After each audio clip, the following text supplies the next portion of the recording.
Alors,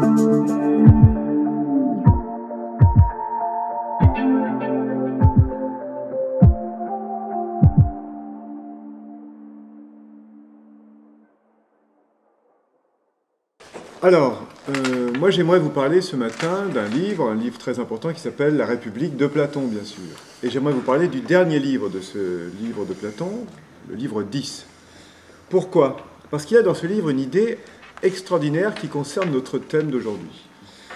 Dans La République, Platon se demande qu'est-ce qu'une société juste? Et donc il va proposer, tout au long de son livre Qu'est-ce que la République? De la République, qu'est-ce qu'une société juste? Il va proposer une étude de ce que serait une société juste.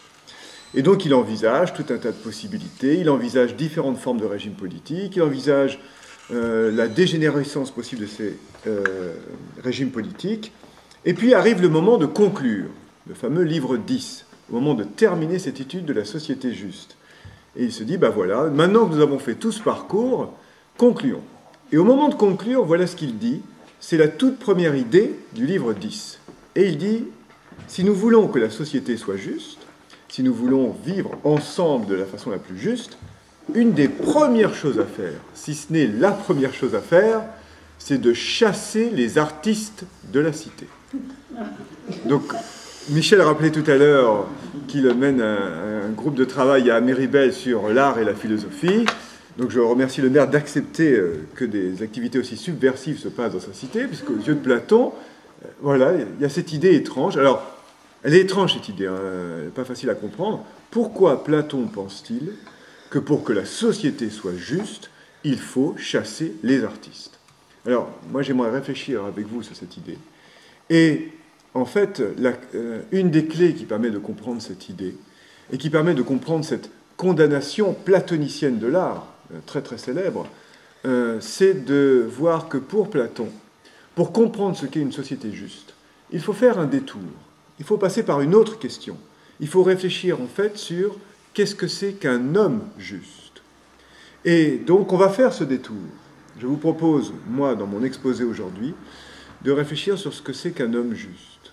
Et en se demandant ce que c'est qu'un homme juste, on va voir apparaître la raison pour laquelle Platon semble, comme ça, condamner de manière définitive l'art au sein de la société qui aspire à être juste. Alors c'est un peu le fil conducteur de mon propos. Qu'est-ce que c'est qu'un homme juste, pour mieux comprendre ce que c'est qu'une société juste? Alors, une petite remarque, ne serait-ce que sur le mot justice. Qu'est-ce que c'est que la justice? Aujourd'hui, le mot justice a au moins deux sens différents. Le sens qu'il a aujourd'hui. Aujourd'hui, quand on dit, tiens, je vais parler de la justice, quand je dis à mes amis aujourd'hui, je viens à Méribel parler de la justice, ils s'imaginent que je vais parler de quoi? Ils s'imaginent que je vais parler des tribunaux. Ils s'imaginent que je vais parler des prisons. Ils s'imaginent que je vais parler du ministère de la justice, éventuellement peut-être des textes comme le code civil, le code pénal. Donc aujourd'hui, quand on dit la justice, on entend un ensemble d'institutions qui met en place un certain nombre de règles et qui assure que les citoyens respectent ces règles en s'adjoignant aux besoins l'appui de quelque chose que l'on nomme, par une formule très étrange, les forces de l'ordre. Donc peut-être qu'on en reparlera. Alors ça, c'est le sens moderne du mot justice. Et puis il y a un autre sens du mot justice, auquel on pense un peu moins aujourd'hui, et c'est par ce sens-là que je voulais commencer aujourd'hui, et c'est le sens de mon intervention. Le deuxième sens, c'est que la justice désigne aussi une vertu, c'est-à-dire une qualité morale. C'est d'abord, à l'origine, la vertu, c'est d'abord une qualité morale. Ça veut dire quoi?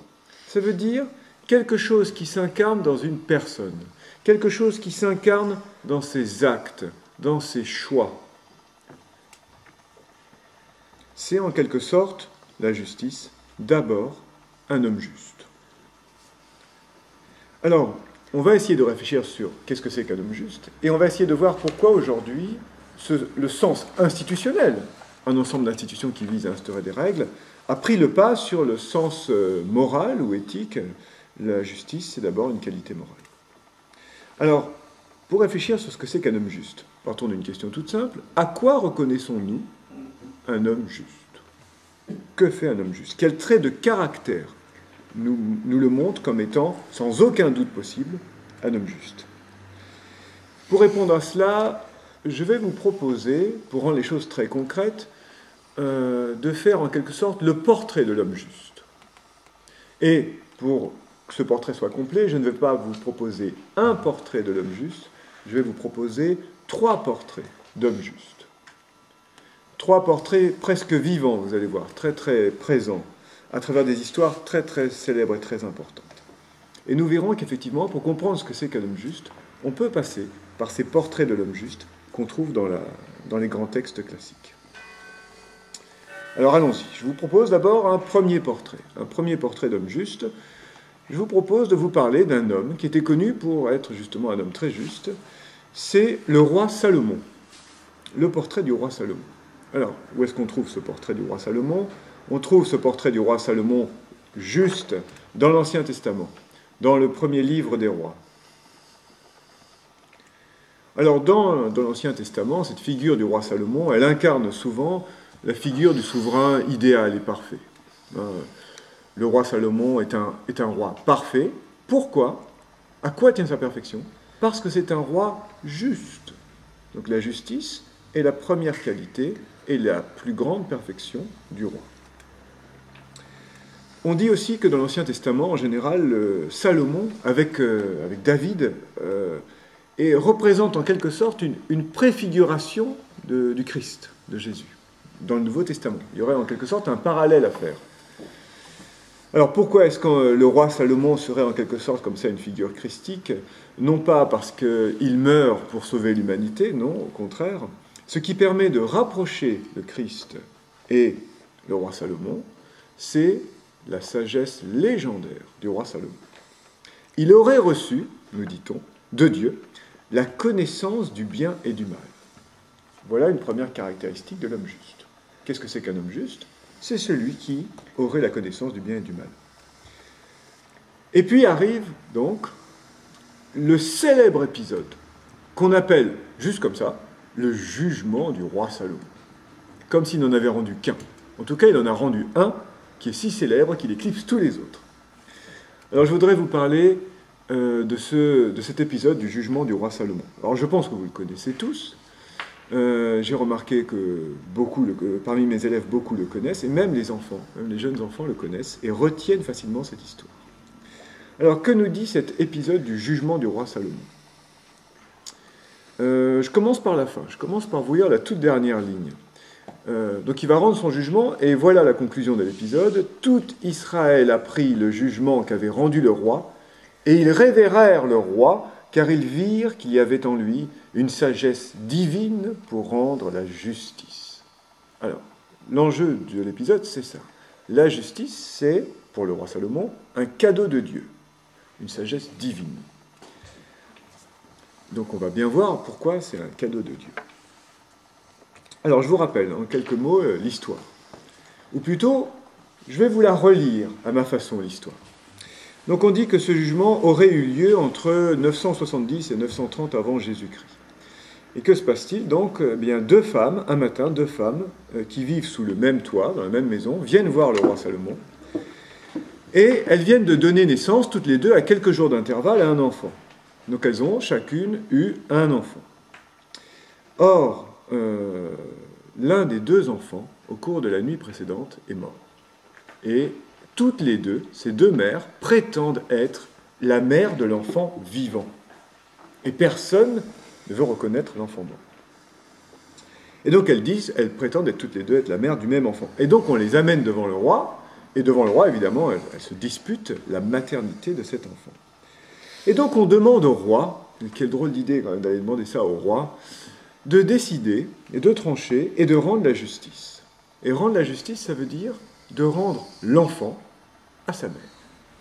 Là aussi, c'est une deuxième idée pour la justice. Qu'est-ce que c'est qu'être un homme juste? C'est celui qui rend à chacun le sien. Et ce roi qui est connu pour sa grande justice décide alors, décision, donc vous allez voir, extraordinaire. Il décide que, pour que les choses soient justes, il faut couper le bébé en 2 parts égales. Alors en 2 parts égales, ça veut dire de haut en bas. On ne peut pas couper dans l'autre sens, sinon il y en aurait une qui aurait la tête, l'autre les pieds, ça ferait des histoires. Donc, pour ne pas faire d'histoire, il dit très bien, vous n'arrivez pas à vous mettre d'accord, je vais rendre la justice, nous allons couper le bébé en 2 parts égales. Bien. Alors, et donc le garde qui est à côté sort son épée du fourreau. Alors, je m'arrête là un instant pour faire une série de remarques. 3 remarques importantes. Première remarque, personne, absolument personne, même les petits-enfants, ne voit dans cette décision quelque chose de juste. D'accord? Donc nous sommes d'accord. Cette décision du roi nous semble absolument injuste, inhumaine. C'est ça la sagesse divine. C'est ça le cadeau qu'il a reçu de Dieu. Bon. Donc on se dit, cela ne peut pas être juste. Donc ça commence mal pour le roi Salomon. Bon. Deuxième remarque, toujours sur ce premier moment de l'histoire. En fait, en décidant de partager l'enfant en 2 parts égales, que fait le roi Salomon? Il nous rappelle la première conception de la justice, la plus simple. La justice, c'est d'abord l'égalité. Traiter tout le monde de la même façon. Est-ce que c'est pas ça, la justice? Et effectivement, dans notre manière de saisir la justice, la notion d'égalité apparaît très vite à notre esprit. C'est finalement peut-être la façon la plus simple d'expliquer même à nos enfants ce que c'est que l'égalité, ce que c'est que la justice, c'est la même chose pour tout le monde. Les enfants auront la même part de gâteau, tous. Et là, ça, c'est la justice. Donc, ce qui pose problème, en fait, c'est que pour nous, dans cette histoire, l'égalité stricte nous semble injuste. Donc déjà, cette histoire, elle sert à remettre en cause cette idée selon laquelle être juste, c'est donner à tout le monde la même quantité. Et là, on se rend compte que, dans ce cas-là, non, c'est pas possible. Je vais même un peu plus loin. On se rend même compte qu'il va falloir créer de l'inégalité. Et oui, parce que si c'est injuste de couper le bébé en 2, ce serait aussi injuste de dire nous ne donnons le bébé ni à l'une ni à l'autre. Et de dire, voilà, on retire le bébé aux 2 mères et on va le confier à un autre, un orphelinat qui veillera sur son éducation. Non, il faut donner quelque chose à l'une et il faut créer de l'inégalité. Et donc tout le défi, tout l'enjeu de ce jugement du roi Salomon, c'est de créer de l'inégalité juste. Bon. C'est pas facile pour le roi Salomon. Enfin, 3e remarque sur cette première étape de l'histoire. 3e remarque, et c'est ça qui nous fait dire que cette idée de couper le bébé en 2 est absolument injuste, c'est que il y a des biens qui ne sont pas partageables. C'est bien de pouvoir partager, mais parfois, tout simplement, il y a des biens qui ne sont pas partageables. On ne peut pas toujours répartir entre plusieurs personnes les choses de manière égale. Alors ça veut dire quoi? Ça veut dire que la question à laquelle se confronte le roi Salomon est la suivante: comment rendre la justice dans des situations où l'égalité est impossible? Alors moi, j'aurais même envie d'aller plus loin. Finalement, la question de la justice, elle ne se pose que quand l'égalité n'est pas possible. Quand l'égalité est possible, la question est simple. Quand l'égalité est possible, on n'a pas besoin de faire appel à la justice. On a besoin de faire appel aux mathématiques. Pourquoi? Pour calculer une part égale pour chacun. Et donc, quand nous découpons les gâteaux de nos enfants, nous ne leur apprenons pas ce qu'est la justice, nous leur apprenons ce que c'est que les mathématiques. Et je pense que la justice, c'est ce dont on a besoin quand les mathématiques, les calculs, les comptes et les chiffres ne servent plus et ne nous permettent plus de savoir ce que nous devons faire. Nous vivons dans un monde où il y a beaucoup de chiffres, beaucoup de statistiques, où nous attendons des statistiques et des chiffres qu'elles nous disent ce qui est juste. Le roi Salomon, à travers sa décision, nous rappelle que la justice, le problème de la justice ne se pose que quand justement les chiffres ne peuvent plus nous être utiles. Alors, je reviens maintenant à l'histoire du roi Salomon. Donc, il décide de couper le bébé en 2, cela nous semble injuste, bien sûr. Mais, comme nous le savons aussi depuis l'enfance, cette décision n'est pas la fin de l'histoire. Je rassure ceux qui ne connaissaient pas l'histoire, on ne va pas s'arrêter là, le bébé n'a pas été coupé en 2. Pourquoi? Coup de théâtre. Coup de théâtre, au moment où le garde s'avance pour couper le bébé en 2, l'une des 2 mères se jette sur le soldat pour arrêter son bras, et elle avoue. Qu'est-ce qu'elle avoue? Donc c'est un aveu. important dans le domaine de la justice, elle avoue avoir menti. Et elle dit, attendez, attendez, je ne suis pas la mère, j'ai menti, ceci n'est pas mon enfant. Donnez l'enfant à l'autre mère. Et là, on se dit, il est fort quand même, le roi Salomon. Il est très fort. Qu'est-ce qu'il a fait?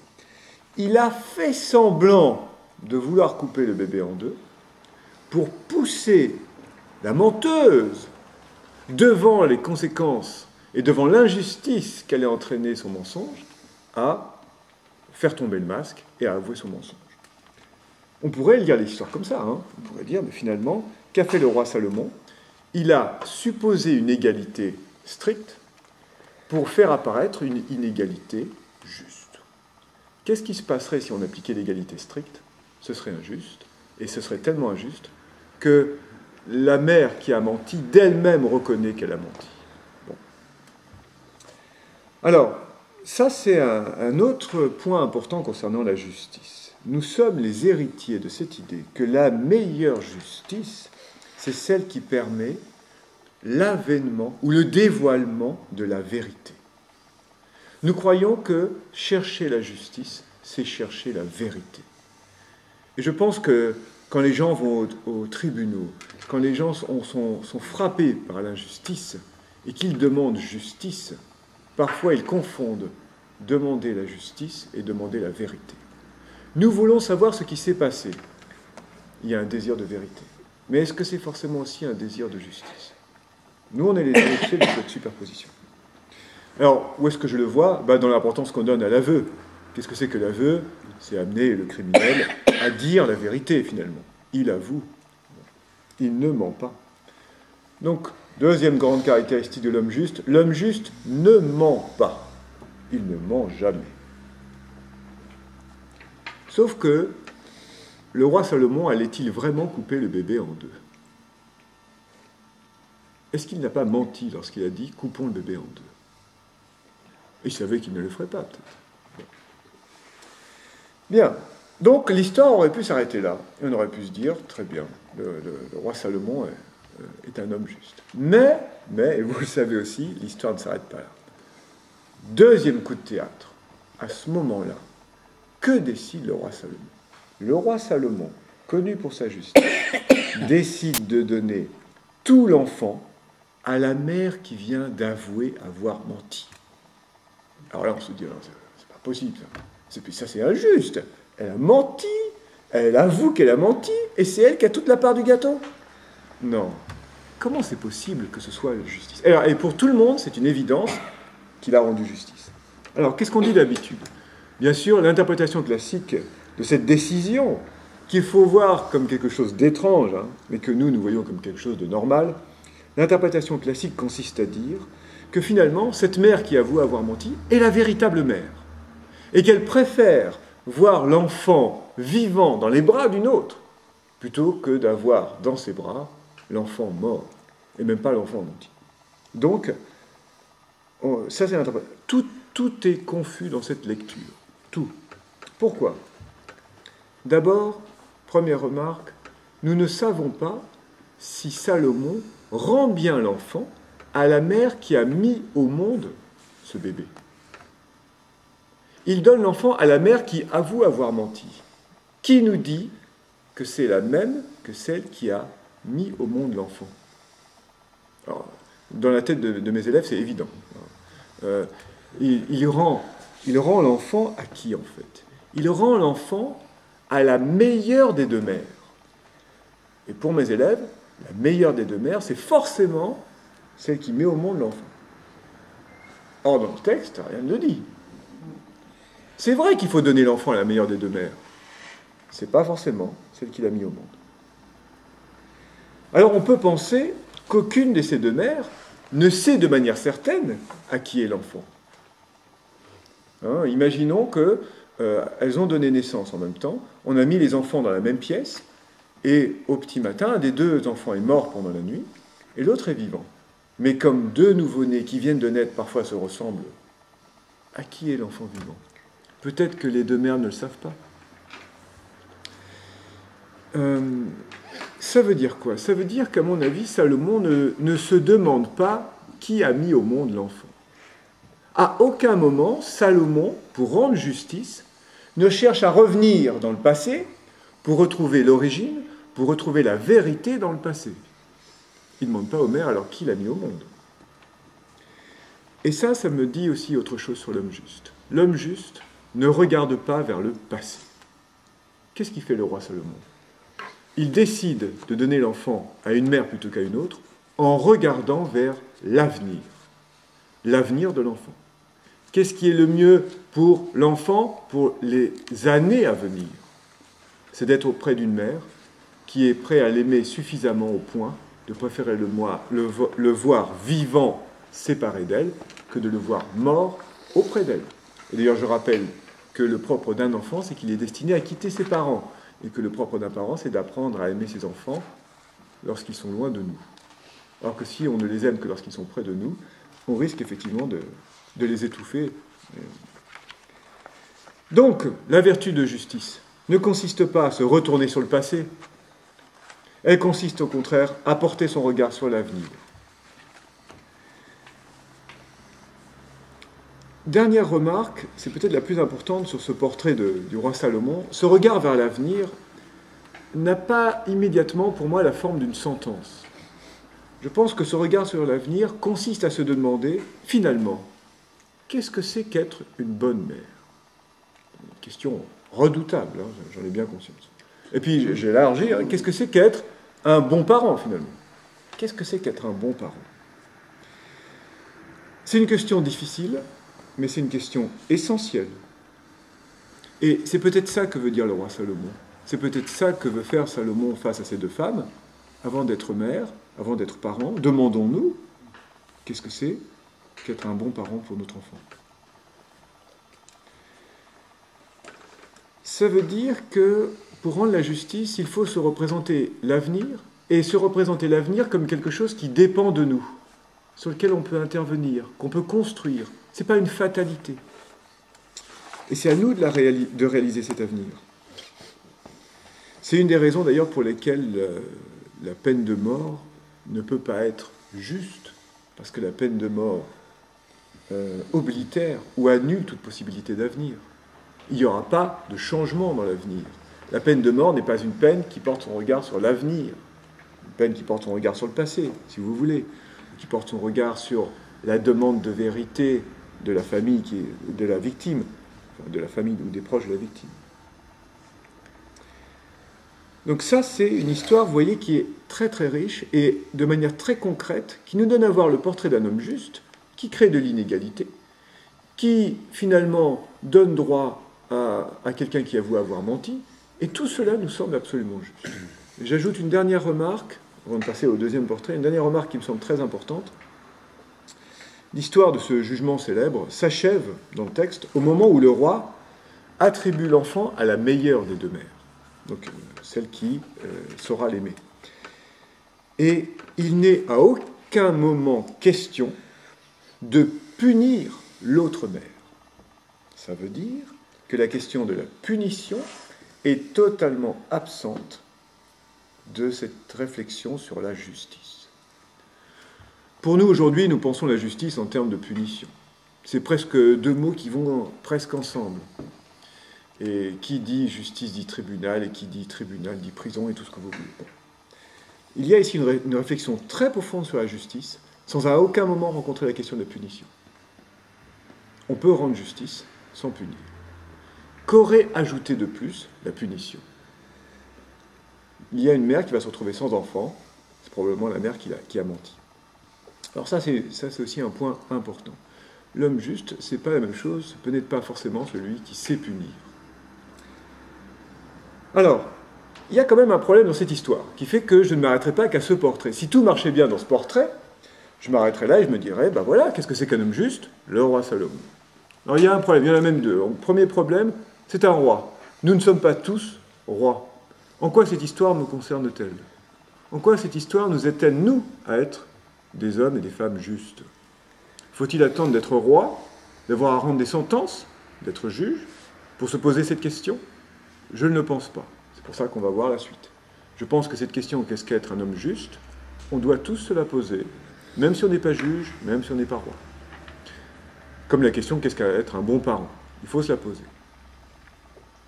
Et puis, la deuxième limite de cette histoire, qui fait que je ne m'arrêterai pas au portrait du roi Salomon, c'est que lorsque je raconte cette histoire à mes élèves ou à mes enfants, ils la retiennent bien, ils la comprennent bien. Et je dirais même que pour certains, ils la trouvent très intéressante. Mais je me suis rendu compte que ce qu'ils trouvent intéressant, c'est le talent du roi Salomon pour manipuler les deux femmes. Donc ils voient dans l'histoire du roi Salomon, non pas un très bel exemple d'homme juste, ils voient un petit traité de manipulation, à l'usage des gens qui veulent rendre la justice donc, qui en fait joue avec les croyances de ces deux femmes, et qui réussit comme ça, un coup de maître. Et là, il y a donc une petite ambiguïté dans la justice. Être un homme juste, qu'est-ce que c'est? Est-ce que c'est attribuer à chacun le sien, ou est-ce que c'est aussi parfois savoir manipuler les autres pour aller là où on veut aller? Est-ce qu'on peut accepter, au nom de la justice, de manipuler certaines personnes? C'est-à-dire de leur mentir. Donc je ne m'arrête pas à ce portrait. Et je le complète. Et j'en ajoute un deuxième. Alors, peut-être meilleur, je ne sais pas, on verra. Le deuxième portrait, j'appellerais ça le portrait de l'homme équitable. Alors, je ne vous mets pas un nom tout de suite dessus, vous verrez pourquoi tout à l'heure. Alors, après le roi Salomon, voici un autre homme, peut-être un homme plus courant, peut-être un homme que je croise dans la rue, peut-être moi aussi, parfois dans certaines situations de la vie courante. Alors ce portrait de l'homme équitable, où est-ce que je le trouve? Je quitte l'Ancien Testament et je me tourne cette fois vers Aristote. On trouve chez Aristote, dans l'Éthique à Nicomaque. Très beau livre, très grand livre, l'Éthique à Nicomaque. Nicomaque, c'était son fils. Donc il a légué, enfin on a donné comme titre à son traité d'éthique, Éthique à Nicomaque. On trouve dans l'Éthique à Nicomaque un portrait de l'homme équitable. Et donc je vais vous présenter en quelques mots ce portrait de l'homme équitable. Alors, première remarque, dans son livre, l'Éthique à Nicomaque, Aristote, dans sa démarche, s'oppose à Platon et Socrate. Il le dit comme ça. Alors, je vous dis ça parce qu'on terminera par un retour à Platon, bien sûr. On va revenir au livre 10 de la République qui chasse les artistes de la cité. Pourquoi est-ce que Aristote s'oppose à Socrate? Socrate, lorsqu'il parle de la vertu, lorsqu'il parle de la justice, lorsqu'il parle de la morale, il demande toujours la même chose, il demande des définitions générales. Quand il réfléchit sur la justice, il se demande qu'est-ce que la justice? Il y a un dialogue célèbre de Platon, où Platon parle avec un interlocuteur qui s'appelle Ménon. Il demande à Ménon, qu'est-ce que c'est la vertu? Et Ménon lui répond, ah ça c'est facile, ça c'est une question à laquelle j'ai la réponse. Il dit, la vertu c'est le courage, la générosité, la sagesse, la justice, la magnanimité. Et Socrate l'arrête tout de suite et dit non, ça ne va pas du tout ta réponse. Je ne t'ai pas demandé un essaim de vertu, je t'ai demandé une définition de la vertu. Donc voilà ce que fait Socrate. Aristote critique cette idée parce qu'elle aboutit à des idées abstraites. Donc que veut faire Aristote? Il veut incarner les vertus de manière concrète dans des portraits d'hommes vertueux. Et donc, au lieu de se demander qu'est-ce que c'est que la générosité en général, qu'est-ce qu'il va faire? Il va se demander qu'est-ce que c'est qu'être un homme généreux. Au lieu de se demander qu'est-ce que c'est que la magnanimité, il va faire un célèbre portrait de l'homme magnanime, et ainsi de suite. Donc nous voyons dans l'Éthique à Nicomaque défiler comme ça devant nous une série de portraits qui sont absolument extraordinaires, de portraits d'hommes vertueux. Donc, vous voyez qu'on va probablement, dans ce livre sur l'éthique, rencontrer notre homme juste. Et évidemment, bien sûr, nous le rencontrons. Au livre 5 de l'Éthique à Nicomaque est abordée la question de la justice. Tout le livre 5 est consacré à la question de la justice. Donc, bien sûr, on s'attend à y trouver le portrait de l'homme juste. Mais, ici, avant de faire ce portrait, Aristote se confronte à une difficulté nouvelle. Il part pour faire son portrait de l'homme juste et il dit, alors voyons voir, qu'est-ce que c'est qu'un homme juste? Première définition, l'homme juste, c'est celui qui obéit aux lois. Elle est belle cette définition, simple. Bon. Mais il remarque que la loi nous demande aussi d'être tempérant, généreux, magnanime, courageux. En fait, la loi nous demande d'avoir toutes les autres vertus. Vous voyez le problème? L'homme juste obéit aux lois. Obéir aux lois, c'est avoir toutes les vertus, si je résume. L'homme juste, c'est celui en quelque sorte qui englobe, qui a en lui toutes les autres vertus.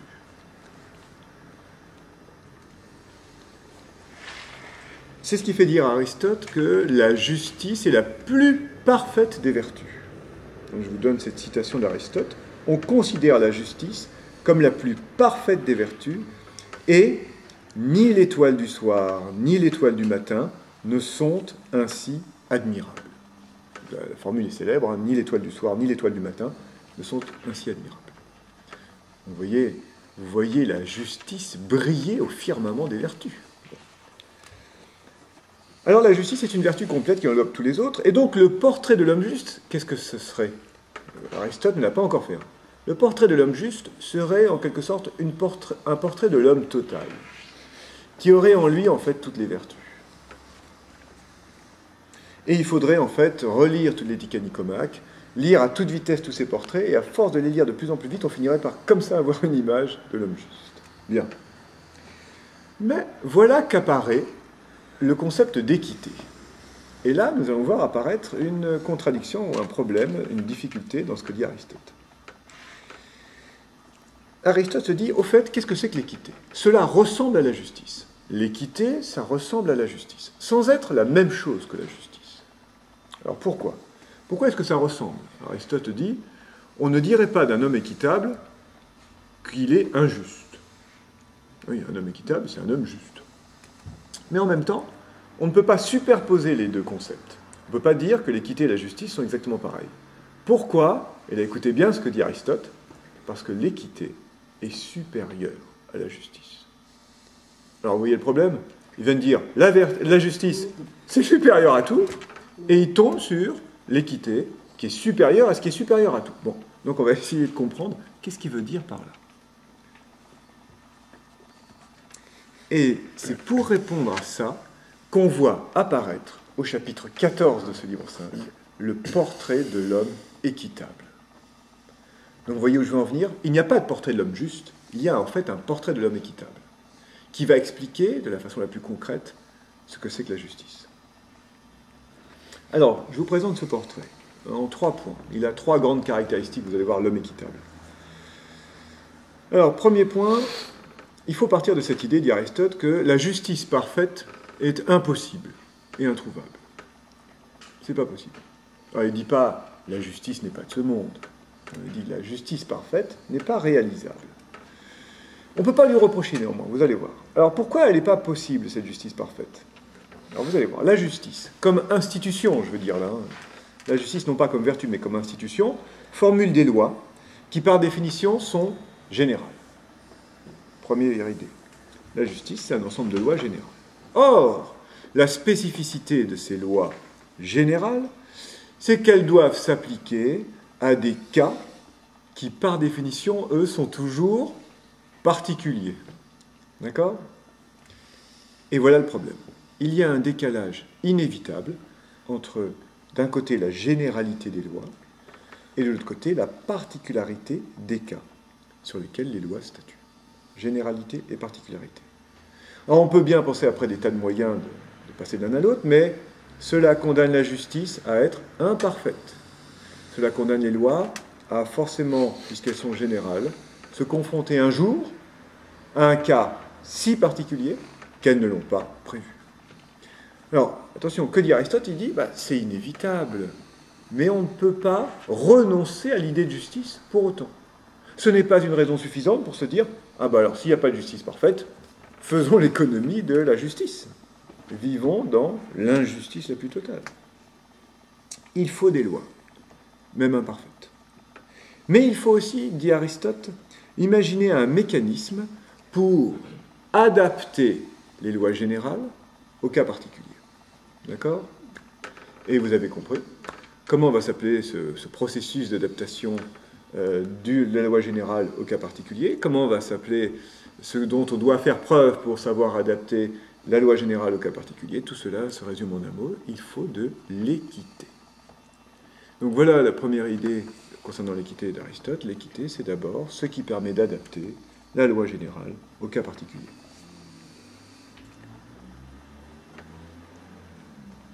C'est ce qui permet de corriger la loi.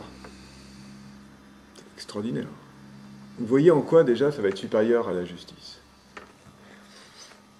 Alors, deuxième point, comment doit se faire cette adaptation? En quoi consiste finalement le travail de l'homme équitable? Et pour répondre à cela, Aristote invente une distinction célèbre, que vous connaissez tous, je pense. Il ne faut pas, dit Aristote, pour adapter la loi, il ne faut pas appliquer la loi à la lettre. Alors, je m'arrête déjà sur cette idée. Tiens, l'homme équitable, supérieur à la justice, c'est celui qui n'applique pas la loi à la lettre. Ça commence déjà à être étrange. Non, dit Aristote, il ne faut pas suivre la lettre, il faut suivre l'esprit de la loi. Et il pose cette distinction entre l'esprit et la loi. Distinction donc que Montesquieu reprend dans son titre, de l'esprit des lois. Puisqu'il est derrière nous, puisqu'il est affiché derrière nous, je pars sur son autorité. Alors que veut alors dire pour Aristote cette distinction célèbre entre la lettre et l'esprit de la loi, qui autorise l'homme équitable à ne pas appliquer la loi à la lettre? Pour Aristote, ça veut dire il faut se faire l'interprète des lois. Il faut imaginer ce qu'aurait dit le législateur, celui qui a fait la loi, s'il était présent à ce moment. D'accord? Donc ça va être un exercice de pensée. On va imaginer ce qu'aurait dit le législateur. S'il était là avec nous, s'il était présent à ce moment-là. Et il faut se régler sur l'intention qui a présidé à la création de la loi. Voilà, c'est ça qui compte.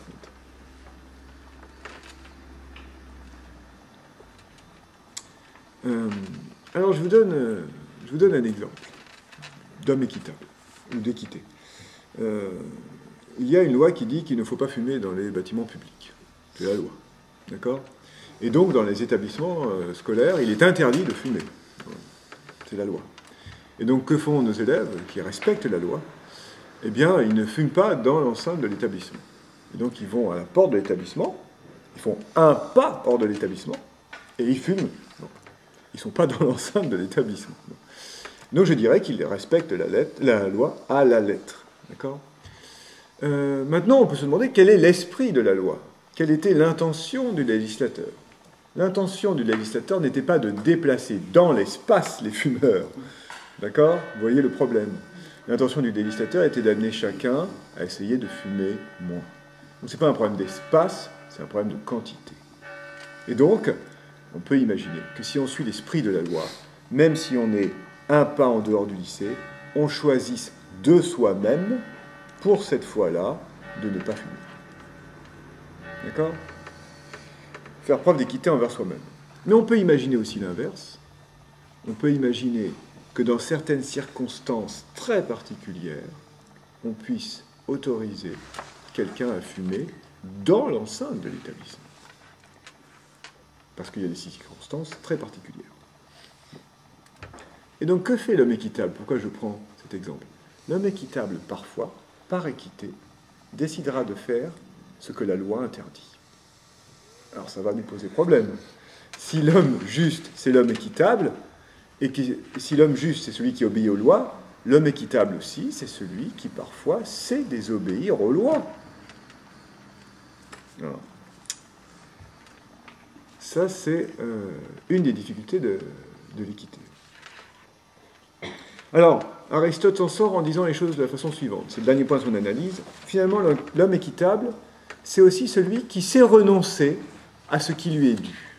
Il a droit à quelque chose, mais il sait de lui-même y renoncer. Pourquoi? Parce qu'il se rend compte que s'il prenait ce à quoi il a droit, cela créerait plus d'injustice. Ça arrive, hein, les gens disent « bah oui, je le fais, c'est mon droit ». C'est comme ça. Comme les gens qui traversent au passage piéton. C'est vrai que le piéton a le droit de traverser et que la voiture doit s'arrêter. N'empêche que si la voiture ne l'a pas vu, la voiture l'écrasera. Et le piéton était dans son droit. Donc, on va quand même regarder avant de traverser, même si on est dans son droit. Eh bien, l'homme équitable, il sait renoncer à une part de sa liberté. Mais il y renonce librement, par souci de justice. Il sait en quelque sorte être injuste pour être plus juste. En tout cas, il sait parfois ne pas être juste, c'est-à-dire désobéir aux lois, pour être fidèle à l'idée de la justice. Bien. Alors c'est qui l'homme équitable? Est-ce que vous connaissez un personnage célèbre qui est un homme équitable? Alors j'ai cherché, et en cherchant, je suis tombé sur le contraire. Je suis tombé sur un personnage très célèbre qui pose exactement le contraire. Quelqu'un qui est célèbre parce qu'il n'a pas su être équitable. Alors, je ne dis pas que c'est comme ça qu'il faut le voir, on en parlera après si vous voulez. Ce personnage, c'est un personnage d'une grande tragédie grecque, c'est le personnage de Créon, qui est l'oncle d'Antigone. Là aussi, grande histoire qui structure la pensée sur la justice. Pareil, cette histoire d'Antigone, nous la connaissons, elle est très, très importante. Et donc très souvent on parle d'Antigone, mais le personnage d'Antigone a besoin, pour gagner toute sa profondeur, du personnage de Créon. Créon est un personnage complexe, riche et vraiment tragique. Et Antigone est presque une héroïne. Créon est un personnage tragique, vous allez voir. Alors, qui est Créon? Créon, c'est l'oncle d'Antigone.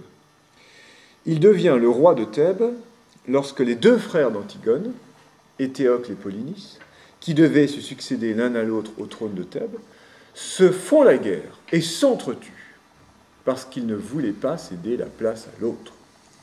Vous connaissez cette histoire fratricide, Éthéocle et Polynice s'entretuent, mais Polynice est considéré comme un traître à la cité. Il a trahi Thèbes, pourquoi? Parce que pour gagner le trône, il est allé demander l'aide d'Argos, des troupes argiennes, et donc il a demandé de l'aide à des ennemis contre Thèbes. Créon devient roi à la mort d'Éthéocle et Polynice, et il prend une loi, il adopte une loi. Une des premières lois qu'il prend, c'est que Polynice étant traître, n'aura pas droit à des funérailles, son cadavre sera laissé à l'extérieur pour être dévoré par les charognards, et en revanche, Éthéocle aura les honneurs des funérailles. Et Créon ajoute, quiconque tentera de donner des funérailles ou d'enterrer Polynice sera mis à mort. Bon. Et manque de chance, qui va essayer? Antigone, c'est-à-dire sa propre nièce. Le soir, Antigone, mais c'est aussi la sœur de Polynice, qui aime ses deux frères d'un même amour. Antigone brave l'interdit de Créon, va réciter une prière sur le corps de Polynice, et elle jette en fait 3 poignées de terre sur le cadavre de son frère. Mais elle est arrêtée, et on la présente devant Créon.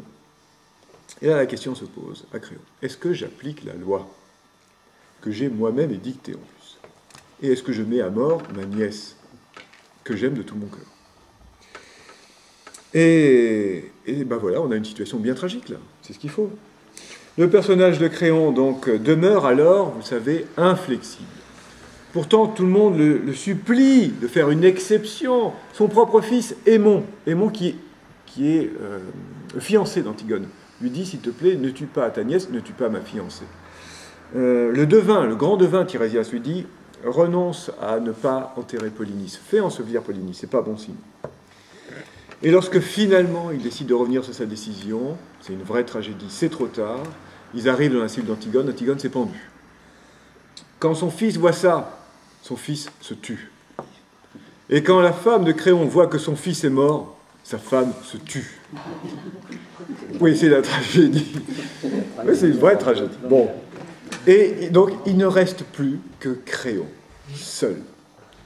C'est un très très grand rôle, hein, le rôle de Créon. Je me souviens d'une interview de Robert Redford qui racontait que dans sa vie d'acteur, c'est un grand acteur Robert Redford, le premier rôle qu'il ait joué au théâtre, c'était Créon. C'est sûr que ça marque quand on joue ce rôle. Alors, un petit mot sur les interprétations qu'on a de ce personnage, parce qu'elles sont divergentes. Dans la tragédie de Sophocle, Créon est présenté comme un tyran inflexible, un homme à principe, borné, qui n'a pas su, justement, faire une exception. Dans la pièce de Jean Anouilh, écrite en 1944, Créon, au contraire, c'est un tyran lucide et réaliste. Vous voyez la différence? Dans un cas, c'est un esprit borné, qui a appliqué la loi à la lettre.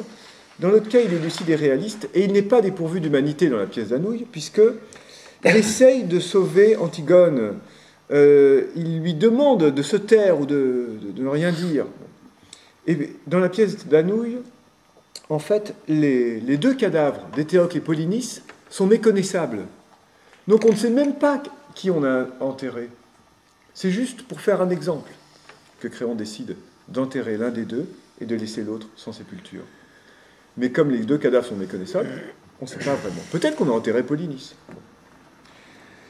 Alors, le personnage de Créon, effectivement, il sert à mesurer, si vous voulez, l'écart entre la justice et l'équité. C'est un homme juste, ou en tout cas qui se veut tel. Mais l'application stricte de la loi à la lettre entraîne une cascade de conséquences tragiques. Mais, dernier mot, le dilemme de Créon est quand même loin d'être simple. C'est facile de se dire, quand on n'est pas à sa place, il aurait dû épargner Antigone, il aurait dû enterrer Polynice. Je vous propose les idées suivantes. S'il avait sauvé Antigone, s'il avait fait une exception pour quelqu'un de sa famille, qu'aurait dit le peuple? Est-ce que le peuple aurait accepté d'obéir à ce nouveau roi qui commence à appliquer des lois en faisant des exceptions pour ses proches? Son autorité aurait considérablement, me semble-t-il, aurait été affaiblie. Si l'application de la justice à la lettre peut apparaître comme du despotisme, en revanche, la souplesse de l'équité peut aussi apparaître comme de la faiblesse ou de la lâcheté. Et donc les choses sont loin d'être simples. Et donc l'homme équitable n'est pas peut-être forcément toujours l'homme juste. Il y a un doute qui plane encore là-dessus. C'est pour ça qu'on ne peut pas s'arrêter à ce deuxième portrait. C'est pour ça qu'il nous faut un troisième portrait. Ça va? Je peux prendre encore 10 minutes? Très bien, oui, oui. Alors terminons. Troisième portrait. Troisième portrait, après le portrait du roi Salomon, après le portrait de l'homme équitable mis en relief par son contraire Créon, eh bien, je vous proposerai le portrait du philosophe, bien sûr. Alors, allons-y. Nous trouvons... Alors, je reviens à mon livre 10 de la République. Bouclons la boucle. Nous trouvons dans la République cette idée, donc, qu'il faut chasser les artistes de la cité. Alors, que veut dire Platon quand il pense que pour qu'une société soit juste, il faut chasser les artistes de la cité? Commençons par cette idée. Donc, c'est une petite parenthèse avant de revenir au problème de la justice. Mais j'y reviendrai vite, vous allez voir. Platon condamne-t-il vraiment l'art? Réponse, non. Non, Platon ne condamne pas l'art. Il ne condamne même pas les images. Il y a beaucoup d'images dans la philosophie de Platon. La page la plus célèbre de la philosophie de Platon, c'est ce qu'on appelle l'allégorie de la caverne. Et l'allégorie, c'est une image. Donc, il est peu probable que ce que reproche aux artistes Platon, ce n'est pas de faire des images. Il leur reproche en fait de faire un certain type d'imitation qui pose problème quand on veut faire une société juste. Il condamne une poésie imitative. Alors, qu'est-ce que ça veut dire? Regardez, je vous donne une citation de Platon. Voilà ce que dit Platon. Il dit que la poésie imitative doive être désormais rejetée absolument, avec toute la vigueur possible. Cela apparaît selon moi beaucoup plus clairement depuis que nous avons distingué et isolé les différentes espèces de l'âme. Alors, je reviendrai sur ces espèces de l'âme. Qu'est-ce qu'il veut dire par là? Mais j'insiste sur cette première idée. L'art que condamne Platon, ce n'est pas tout l'art, c'est d'abord la poésie imitative. Alors pourquoi? Qu'est-ce qu'il entend par là? À l'époque de Platon, il y a deux types d'images. Il y a, dès l'origine de l'image, des images qui donnent à voir des dieux. Ça veut dire des images qui servent à nous détourner de ce que nous voyons, qui donnent à voir un monde idéal, un monde harmonieux, fait de proportions parfaites, une beauté mathématique presque. D'accord? Donc il y a des images qui nous détournent de la réalité, mais pour nous tourner vers une réalité plus parfaite, une réalité intelligible, on va dire, puisque c'est un terme platonicien. Et puis Platon, à son époque, voit apparaître et se développer un nouveau type d'images, qui ne sont pas des images de Dieu, qui sont des images, en fait, qui nous ramènent vers la réalité sensible, qui glorifient ce que l'on voit. Et c'est peut-être ce basculement, ce changement, ce passage d'images qui nous détournent du monde dans lequel nous sommes, vers un monde meilleur, vers des images qui nous ramènent à ce monde, qui pose problème à Platon. Je vous donne un exemple. Quand Platon condamne l'art, il dit qu'il faut chasser les artistes de la cité, et il faut chasser d'abord Homère. C'est surprenant, Homère, aux yeux de Platon, c'est le plus grand artiste. Pourquoi Homère? Alors, quand on voit les ouvrages d'Homère, l'Iliade et l'Odyssée, qu'est-ce qu'on voit? On voit en fait des dieux qui ont tendance à se comporter comme des hommes. Ça veut dire quoi? C'est des dieux qui ont tous les défauts humains, qui sont mesquins, jaloux, qui se font des coups bas, menteurs et tricheurs, en se servant des hommes. D'où l'histoire de l'Iliade, si vous voulez. Les dieux vont se séparer en deux camps, comme les hommes vont se séparer en deux camps au pied des murs de Troie. Donc on voit des dieux qui développent des traits de caractère humain. Et à l'inverse, on voit des êtres humains qui vont en quelque sorte se trouver divinisés par leurs vertus, par leurs qualités. On voit Achille, vaillant et courageux, qui rend même les honneurs à son ennemi, Hector. Il y a chez Homère, finalement, l'avènement de l'humanité.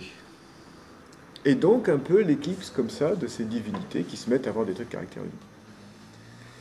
Alors, c'est peut-être pour ça que Homère fait figure, est au premier rang des figures que l'on doit chasser de la société juste. Mais pour expliquer cela, Platon prend quoi? Il prend une image très célèbre. Pour expliquer pourquoi il faut chasser les artistes, il dit, prenons un exemple. Et il prend l'exemple d'un lit. Alors là aussi, c'est étrange. Pourquoi un lit? Au début, il hésite entre la table et le lit. Et finalement, il prend le lit. Alors le lit, c'est comment dire? C'est un objet symbolique très fort, je veux dire. D'abord, c'est un objet qui est fait de la main de l'homme.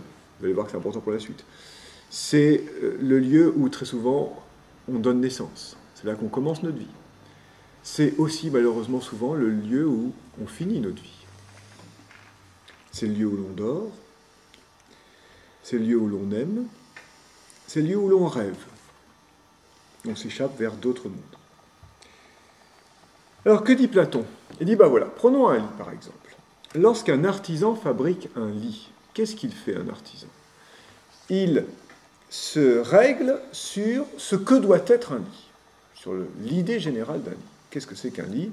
Voilà, c'est une surface plus ou moins plane, suffisamment grande pour qu'on puisse être allongé. Si je la fais trop petite, ça ne fait pas un lit. Si je la fais trop haute, ça fait une table, et ainsi de suite. Donc, il se règle sur une idée. Mais que va faire l'artisan? Il va, en quelque sorte, dit Platon, réaliser une copie de cette idée qu'il a du lit. Enfin, il n'y a pas dans sa tête cette idée, mais c'est une idée du lit. Donc l'artisan fait une copie de ce que doit être le lit. Que fait l'artiste? L'artiste vient et il va peindre une image, mais cette image, qu'est-ce qu'elle copie? Elle ne copie pas l'idée du lit, elle copie ce que vient de faire l'artisan. Or, l'artisan vient de faire une copie. Vous avez compris? Il fait une copie de copie. En général, on s'arrête là. On dit, voilà, vous avez compris, l'art c'est terrible, il faut chasser les artistes. Je pense que c'est insuffisant. On ne voit pas, en s'arrêtant là, le sens de la condamnation platonicienne de l'art. Pourquoi condamner l'art? En quoi le fait de faire des copies de copies serait-il condamnable? Il faut trouver une autre raison. En général, on dit, oui, parce que l'image, du coup, nous éloigne d'un degré supplémentaire de l'idée générale, qui, elle, est le plus haut niveau de réalité. Alors, ça, c'est un problème, je dirais, de connaissance de la vérité, ou un problème lié à la nature de la réalité. Tout cela n'a rien à voir avec la morale. Pourquoi c'est immoral de s'éloigner de la réalité des idées? Voilà, c'est ce qu'on va essayer de comprendre. Dans le texte de Platon, si j'y reviens, que reproche Platon à l'artiste? Il ne lui reproche pas de faire une copie de copie, il lui reproche d'être capable de faire très facilement des copies de toutes choses. Il a un talent extraordinaire, cet artiste.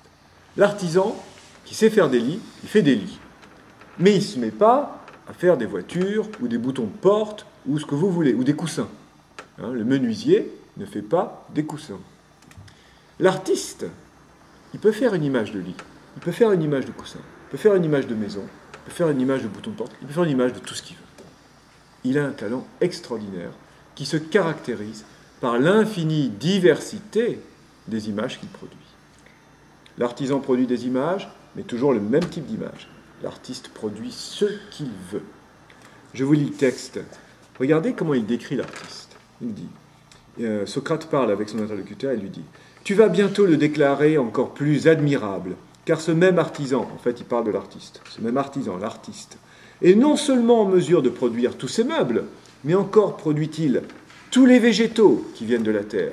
Il façonne tous les êtres vivants, les autres êtres aussi bien que lui-même, et en plus de cela, il fabrique la terre, le ciel et même les dieux, et tout ce qui existe dans le ciel, et tout ce qui existe sous la terre dans l'Hadès. » Vous voyez quel est le pouvoir infini de l'artiste? Il fait même les dieux. C'est ça qui pose problème à Platon. Qu'il puisse faire une infinie diversité d'images. Et pour expliquer comment il fait, il prend un exemple, il dit c'est un peu comme s'il avait un miroir qui se contente de tourner vers la réalité. Vous imaginez l'artiste, c'est comme quelqu'un qui aurait un miroir, il le tourne vers nous et paf, tout de suite ça fait une image. Alors réfléchissons sur les images de miroir. Le propre d'une image de miroir, c'est qu'elle reproduit en perspective, en 2 dimensions, une réalité en 3 dimensions. D'accord? Or, que remarque Platon? Parce qu'on n'a pas attendu le XVe siècle pour comprendre ce qu'est la perspective. Il remarque que lorsque je dessine quelque chose en perspective, pour le dessiner comme je le vois, je suis obligé de le déformer. Ça va? Même si vous n'êtes pas de grands dessinateurs en perspective, vous comprenez bien que pour dessiner le carré qui est par terre en perspective, je suis obligé de dessiner un trapèze. D'accord? Et le trapèze va me donner l'impression que le carré est en perspective. Donc pour dessiner un carré, il faut que je fasse une forme qui n'est pas carrée. Pour dessiner un cercle, il faut que je fasse un ovale. Donc pour dessiner un cercle, il faut que je fasse une forme qui n'est pas un cercle. Et c'est ça peut-être qui pose problème à Platon. C'est que les images des artistes déforment la réalité et font cohabiter des caractéristiques contraires. Dans les images de l'art, le rond n'est pas rond, le carré n'est pas carré. Alors, ça c'est quand on représente les objets du monde sensible. Mais, imaginez qu'un artiste décide de représenter des traits de caractère humain, comme la justice. Alors, qu'est-ce qu'il va représenter? Ce qui vaut pour les objets vaut aussi pour les qualités morales. Alors, je vous donne un exemple. Imaginez la tragédie de Médée. L'histoire de Médée, elle est tragique aussi. Il y a beaucoup de tragédies ce matin. Imaginez la tragédie de Médée. Médée, par jalousie vis-à-vis de son mari Jason, qui la délaisse pour Créuse, décide de tuer ses propres enfants devant les yeux de son mari. Et, grand débat à l'époque de Platon, quand on met en scène la Médée, est-ce qu'on doit montrer au public la mise à mort des enfants? Et alors là, on se pose un problème. Imaginons qu'on montre la mise à mort des enfants. C'est un spectacle esthétique. Imaginons la réaction du public qui disent « Cette scène est extraordinaire ». Extraordinaire, ça veut dire quoi? Fascinante. Peut-on vraiment créer de la fascination et de l'admiration pour une scène qui donne à voir quelque chose d'absolument horrible? L'artiste est capable, c'est ça son talent, de rendre fascinant ce qu'il y a de plus répugnant. Deuxième exemple, la folie d'Hercule, Héraclès. Héraclès, aveuglé par Héra, femme de Zeus, elle aussi jalouse. Que va faire Héraclès? Il tue ses 7 enfants. Et c'est pour ça qu'il faudrait qu'il se rachète en faisant ses 12 travaux, justement. Il tue ses 7 enfants. Grande question dans le théâtre antique, est-ce qu'on représente sur scène la mort des 7 enfants? Ou est-ce que ça se passe dans les coulisses? Alors si ça se passe dans les coulisses, ça en devient presque ridicule. Vous imaginez la personne sur scène qui se met à brailler. « Oh là, c'est horrible, si vous voyez ce que je voyais !» Bon. Et en fait, c'est ça que va reprocher Platon. Platon remarque que dans les tragédies, nous admirons des émotions que nous ne tolérons pas dans la réalité. Je vais vous donner une citation qui résume ça. Parce que l'exemple que prend Platon après l'exemple des lits, c'est l'exemple de la tragédie. Il dit « A-t-on raison d'applaudir quand on voit un homme auquel on refuserait, que dis-je, auquel on rougirait de ressembler, et qu'au lieu d'éprouver du dégoût, on éprouve du plaisir et de l'admiration ?» Dans une tragédie, quand je vois un homme frappé par le destin se rouler par terre et se frapper la poitrine, on dit « oui, c'est impressionnant », on applaudit. Or, quand une tragédie nous frappe dans la vraie vie, nous ne cherchons qu'une chose, c'est garder notre contenance, garder la maîtrise que nous avons de nous, rester dignes. Donc voilà ce qui pose problème à Platon. Ce qui pose problème à Platon, ce sont ces artistes capables de créer des images qui créent de l'incohérence en nous, qui font des images qui créent des contradictions en nous, où on est à la fois fasciné et horrifié par ce que nous voyons représenté devant nous. Cette imitation, cette poésie imitative, nous fait en quelque sorte perdre la maîtrise de soi. Alors, revenons à notre question de la justice, qui viendra apparaître là. Qu'est-ce que c'est qu'une société juste, dit Platon ? Alors, vous connaissez la réponse de Platon, la société juste, c'est la société où... La société est juste quand les philosophes sont rois, ou quand les rois sont philosophes. Alors, pourquoi ? On lui a beaucoup reproché cette formule. Tout simplement, dit Platon, il faut que la société soit gouvernée par ceux qui savent ce que c'est que la justice. Et qui se demande ce que c'est que la justice ? Les philosophes, ou les rois philosophes. Pour qu'une société soit juste, il faut que les hommes eux-mêmes soient justes. Et donc, qu'est-ce que c'est qu'un homme juste ?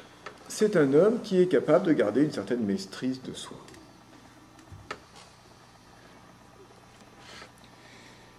C'est un homme qui ne laisse pas prendre le pas, qui garde la maîtrise de soi, c'est-à-dire qu'il ne laisse pas les parties de son âme les plus basses prendre le pas sur la raison.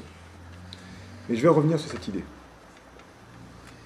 Mais à ce moment-là, on peut imaginer des artistes qui nous apprennent à garder la maîtrise de nous-mêmes, qui nous apprennent à être justes. Et ces artistes, est-ce qu'ils auraient le droit d'être dans la cité de Platon ? Platon répond oui. Oui, si un artiste ne crée pas de l'incohérence en nous, s'il nous donne le désir d'être juste, il a sa place dans la cité. Et là, il se demande, qui est comme ça ? Quel artiste le fait ? Il cherche un exemple. Vous savez qui il prend comme exemple ? Il prend Homère. Et donc, effectivement, on oublie souvent de le lire jusqu'au bout, ce livre 10. Quand il condamne l'art, il chasse Homère. Mais quand il réintroduit l'art dans la cité, le premier qui revient dans la cité, c'est Homère. Je vous lis cet extrait. Donc, un peu plus loin dans le livre 10, juste avant de le conclure, il dit « Quand il t'arrivera de tomber sur des admirateurs d'Homère, eux qui affirment que ce grand poète a éduqué la Grèce et qu'il mérite qu'on entreprenne de connaître son œuvre pour apprendre à administrer et à éduquer dans le domaine des affaires humaines, et qui recommande qu'on mène sa vie en conformant à la totalité de notre existence à l'enseignement de ce grand poète, ceux-là, ces hommes qui admirent Homère, il faudra les considérer comme des amis. Il faudra les considérer comme des amis et leur donner notre affection en reconnaissant qu'ils sont les meilleurs qu'on puisse trouver, nous accorder avec eux pour dire qu'Homère est suprêmement poétique, qu'il est le premier des poètes tragiques. Il faudra cependant demeurer vigilant. Les hymnes aux dieux et les éloges des gens vertueux seront la seule poésie que nous admettrons dans notre cité. Donc il y a quand même de l'art dans la cité juste, mais de l'art qui aide à être un homme juste. Donc vous voyez un peu quelle est l'idée de Platon. Alors cherchons un exemple. C'est quoi de l'art qui aide à être un homme juste ? Et c'est là qu'on arrive à la fin du livre 10. La toute fin du livre 10, elle se termine en fait par un mythe très célèbre, très beau, qui est en quelque sorte, la clé de toute la République. Vous savez que dans la République, Platon se demande au départ qu'est-ce que c'est qu'un homme juste. Et puis il se dit, pour comprendre ce que c'est qu'un homme juste, je vais en observer une image agrandie, en me demandant ce que c'est qu'une société juste. Et une fois qu'il a observé ce que c'est qu'une société juste, il revient à l'homme juste. Ce qui permet de revenir à l'homme juste, c'est ce mythe. Je vous le présente rapidement. Que dit Platon à la fin du livre 10 ? Il nous rapporte un mythe qui s'appelle le mythe d'Er, le Pamphilien. Er était un soldat, et au cours d'une bataille terrible, où tout le monde meurt, il reste bloqué sous les cadavres, tellement la bataille a été horrible. Et que se passe-t-il ? Après leur mort, les âmes des soldats morts vont monter au ciel. Et comme Er est enseveli sous les cadavres, on pense qu'il est mort aussi. Et donc son âme va monter avec les âmes des morts. Et il va voir ce qu'il y a après la mort. Mais comme il n'est pas mort, quand on va s'en apercevoir, on va l'autoriser à revenir parmi les vivants. Mais il n'a pas oublié ce qu'il a vu, et il porte pour nous ce message-là. Il va nous dire ce qu'il y a après la mort. Alors, qu'est-ce qu'il y a après la mort ? Voilà ce que raconte R. Il raconte qu'en fait, après la mort, les âmes montent au ciel pendant un long périple de 4 jours de voyage et arrivent dans une plaine et attendent 8 jours dans cette plaine, ça fait 12 jours en tout, le moment où en fait ces âmes vont pouvoir renaître. Alors certaines montent dans quelque chose qui ressemble au paradis, d'autres descendent dans quelque chose qui ressemble aux enfers, mais une grande partie va renaître. Mais avant de renaître, donc elle se présente devant une divinité qui s'appelle la nécessité. Elle se présente devant la nécessité, qui est assistée des 3 moires ou des 3 parcs, vous savez, qui représentent le cours de la vie humaine. Et il y a un des... comment on va appeler ça, bon, un des assistants de la nécessité qui est à côté, qui parle en son nom, un des héros, pas au sens d'héros, qui parle en son nom et qui dit, voilà, vous allez renaître, mais avant de renaître, vous allez choisir la vie que vous allez vivre. Vous pouvez choisir ce que vous voulez. Je vais vous lancer parmi vous des pièces. Chaque pièce représente une vie. Choisissez la pièce que vous voulez. Et donc, tout à coup, ces âmes sont confrontées à une question qui est en fait une expérience de pensée pour nous. Qu'est-ce que c'est qu'une bonne vie? Ou qu'est-ce que c'est qu'une vie qui vaut la peine d'être vécue? Si je pouvais choisir ma vie, si je pouvais vivre la vie de mon choix, qu'est-ce que je choisirais? Donc ce mythe, bien sûr, est une fiction, mais il sert à nous poser une question essentielle. Qu'est-ce qui fait qu'une vie vaut la peine d'être vécue? Alors évidemment, ce n'est pas facile pour les âmes qui sont là. Le hiérophante lance les pièces comme ça, et vous savez qu'une pièce, lorsqu'elle tombe par terre, c'est propre d'une pièce, elle montre une face tout en cachant l'autre face. Et vous savez qu'il y a toujours un rapport entre les deux faces. On n'en voit qu'un aspect. La plupart des gens se précipitent pour choisir. Le hiérophante a dit, choisissez bien, il y en a assez pour tout le monde, et tout le monde trouvera ce qui lui convient. Mais choisissez bien. Et donc la grande question, c'est, mais qu'est-ce qu'on peut faire pour se préparer à ce choix-là? Comment on peut faire pour répondre à cette question-là? Quand je la pose à mes élèves, certains me disent, ah non, monsieur, on ne peut pas poser cette question. Qui sommes-nous, nous, pour juger de la valeur d'une vie? Il n'y a rien à dire. Toutes les vies se valent-elles? Que remarque R? Il remarque que les gens se précipitent sur les pièces les plus brillantes, les plus clinquantes. Et qu'en fait, parfois, ces vies représentent des vies, par exemple, où, en apparence, on a plein de choses. Par exemple, on a beaucoup d'argent, mais on n'a aucun ami. Ou un autre se précipite sur une pièce où il a beaucoup de pouvoir politique, mais il sera un tyran, détesté de son peuple. Et donc, ça devient très difficile de choisir. Bien sûr, l'idéal, ce serait de tout avoir. La richesse, le pouvoir, l'amour, les amis. Mais on ne peut choisir qu'une seule pièce. Et une fois qu'on a choisi, on sera lié de manière nécessaire à ce choix. Donc l'idée de Platon, c'est ça. C'est de se dire, pour qu'une société soit juste, il faut des hommes justes. Qu'est-ce que c'est qu'un homme juste pour Platon? C'est celui qui se pose à lui-même cette question, qu'est-ce qui fait qu'une vie vaut la peine d'être vécue? C'est pas facile comme question, j'ai pas la réponse. Alors, un tout petit mot de conclusion. Justement, pas pour conclure, vous allez voir. Quand Socrate se défend devant ses juges, Socrate a été mis à mort. Donc on pourrait dire que la vie de Socrate s'est un peu mal terminée, mis à mort par une décision de justice. Quand Socrate se défend devant ses juges et qu'il explique ce qu'il a essayé de faire, il dit finalement, je me suis demandé à moi-même ce que vaut ma vie, j'ai examiné ma vie. Et puis vis-à-vis de mes amis, j'ai eu la même exigence. Je leur ai demandé, qu'est-ce qui fait que ta vie a de la valeur? Pourquoi tu penses que ça c'est important? Bon. Et il a cette formule, cette phrase extraordinaire. Il dit, une vie qui ne serait pas examinée ne vaudrait pas la peine d'être vécue. Alors, qu'est-ce que ça veut dire? Ça veut dire, je pense, qu'un homme juste, c'est quelqu'un qui examine la valeur de sa vie, qui se pose cette question-là. Et pour répondre à cette question, il peut s'appuyer sur des mythes, comme le mythe d'R le Pamphilien. Il peut s'appuyer sur des personnages historiques, comme le roi Salomon. Il peut s'appuyer sur une histoire, une fiction toute complète, comme l'histoire de Créon. Mais il se pose cette question. Être un homme juste, c'est donc s'interroger sur les valeurs qui guident notre vie. Mais j'ai bien dit s'interroger.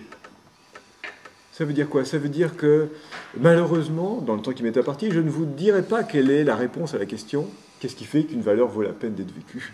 Qu'est-ce qui fait qu'une vie vaut la peine d'être vécue? Mais je pense que, plus que de répondre à la question, ce qui est important, c'est de se la poser, c'est d'en mesurer l'importance, c'est d'essayer d'apporter une réponse qui va changer au cours de notre existence, bien sûr, parce qu'on va passer par différentes expériences. Et que, justement, la question de la justice n'est pas une question qu'on peut résoudre ou clore facilement, mais qu'il faut se poser. Alors, vous l'avez compris, l'homme juste, c'est celui qui examine la valeur de sa vie, mais c'est cet examen lui-même qui lui donne sa valeur. Je ne peux donc pas conclure, ou plutôt je peux conclure en vous disant que tout ceci n'est qu'un commencement. Merci.